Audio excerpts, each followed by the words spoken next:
Just finished one of my other gigs this morning here. The grand opening. I was here hanging out, doing balloons for the crowd and a little bit of magic for them.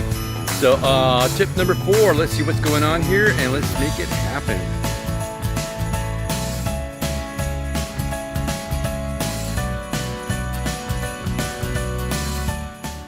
The more I fail, the more I learn, the better I got. The important part of the failing is learning. I remember working at a restaurant and going in there thinking I'm doing a fantastic job. So the restaurant manager comes up to me and tells me that some of the angles that I was working were not working out for me.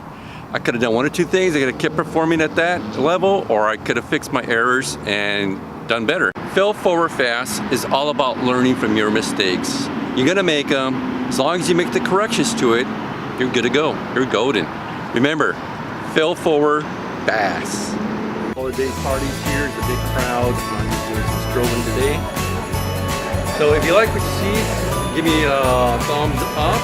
As always, share it with your friends. And if you haven't done so, please subscribe so that way you don't miss anything exciting. And remember, keep it amazing.